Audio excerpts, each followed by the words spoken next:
মমতা ব্যানার্জি মন্দির করতে পারে, কিন্তু হুমায়ুন মসজিদ করতে পারে না। এটা হচ্ছে তৃণমূলের নতুন আইন। আমরা বারবার বলছি, সরকারের কাজ না মন্দির মসজিদ করা।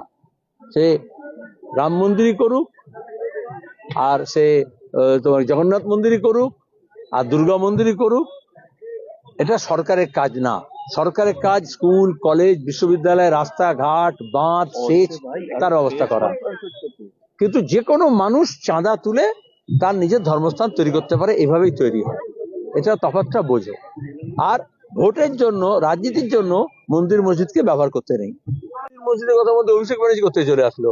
এটা যদি তোলাবাজি হতো, কয়লা চুরি হতো, বালি চুরি হতো, সোনা পাচার হতো, সেখানে অভিষেক ব্যানার্জির নাম আসতে পারে, গরু পাচারের কাছে আসতে পারে, শিক্ষক নিয়োগের দুর্নীতির কালো টাকার ব্যাপারে আসতে পারে। মন্দির মসজিদের ব্যাপারের মধ্যে অভিষেকের নাম নেই। আমিও বলেছিলাম, ভোটের রেজাল্টের দিনেই বলেছিলাম যে আমরা হারিনি, হারানো হয়েছে। এবং সেটার জন্য তুমি জানো, এখন হুমায়ুন কবিরও বলছে। সেটা বলো কি বলেছে।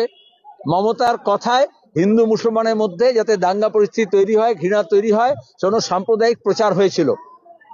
তাহলে মমতা ব্যানার্জি আরএসএস এর নির্দেশিত পথে এই কাজ করেছিলেন, এবং আজকে দাঁড়িয়ে অধীরকে হারিয়ে ইউসুফ পাঠান হলো, হিন্দু মুসলমান নামে ভোট হলো, তাদের লাভ কি হলো? আজকে মুর্শিদাবাদে কোথায় ইউসুফ পাঠান, পার্লামেন্টে কোথায় ইউসুফ পাঠান? সে ক্রিকেটের মাঠে ক্রিকেটার হতে পারে। এইভাবে মমতা ব্যানার্জি নায়ক, নায়িকা, গায়ক, গায়িকাদেরকে নিয়ে এসছেন, এমএলএ, এমপি, মন্ত্রী করেছেন। তারপরে লাভ কি হলো? মমতার দুর্নীতির রাজ চলছে, আর এদেরকে সাইনবোর্ড হিসেবে ব্যবহার করা হচ্ছে, মডেল হিসেবে। আমাকে হারানো হলো, সবাই জানে। কারণ রাতারাতি এমন করা হলো আরএসএস এর জায়গায় প্রচারে, যাতে সব হিন্দুর এক কাট্টা হয়ে যায়, আর অন্যদিকে মুসলমানরা সব যাতে তৃণমূলের দিকে চলে যায়। তারপরে যে ভোট হয়ে গেল, খেল খতম, পয়সা হাজাম। আবার যে এখন ভোট আসছে, এই জন্য আবার হিন্দু মুসলমানের রাজনীতি চালু করার চেষ্টা করা হচ্ছে। সেই পরিযায়ী শ্রমিকদের জন্য হয়েছে এমপি, সে তো আদানি আম্বানির জন্য হয়েছে। অত ভোটের সময় এত গাড়ি, এত হেলিকপ্টার, এত টাকা কোত্থেকে আসে? কর্পোরেটের টাকা থেকে আসে না পরিযায়ী শ্রমিকদের টাকা থেকে আসে? বামপন্থীরা গরিব মানুষের কাছ থেকে কৌটো নাড়িয়ে টাকা নেয়, তাদের জন্য লড়াই করে, সারা জীবন পার্লামেন্টের মধ্যেই তাদের কথা বলে।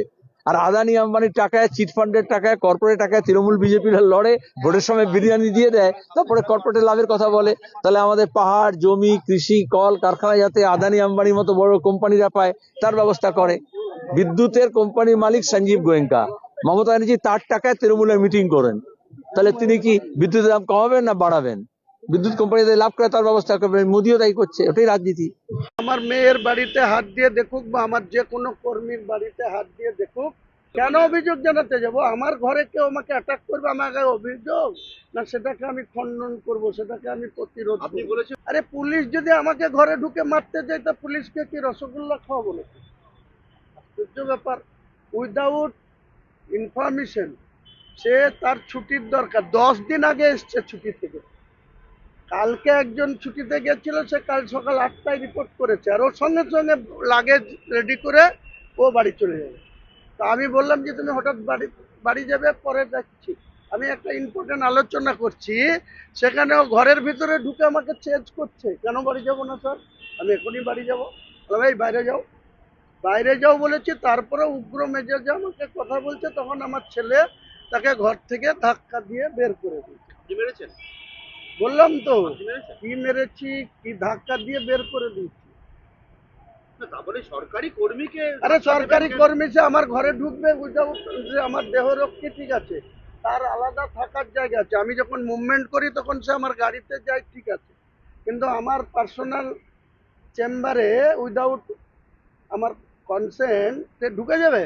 আচ্ছা, তার উদ্দেশ্য অভিযোগ জানানোর জায়গা ছিল, কেন অভিযোগ জানাতে যাব? আমার ঘরে কেউ আমাকে অ্যাটাক করবে, আমাকে অভিযোগ না, সেটাকে আমি খণ্ডন করব, সেটাকে আমি প্রতিরোধ। আপনি বলেছিলেন তো পুলিশের থানার ইট খুলে আনবেন যদি কেউ মিথ্যে অভিযোগ। আমি এখনো বলছি মুর্শিদাবাদ জেলায় আমি কোনো অন্যায়কে প্রশ্রয় দিই না। আমার যারা সহকর্মী তাদেরকেও আমি কোনো অন্যায় কাজ থেকে বিরত থাকতে বলি, বা ভালোভাবে শান্তিপূর্ণভাবে ল অ্যান্ড অর্ডারকে সম্মান করে চলতে বলি।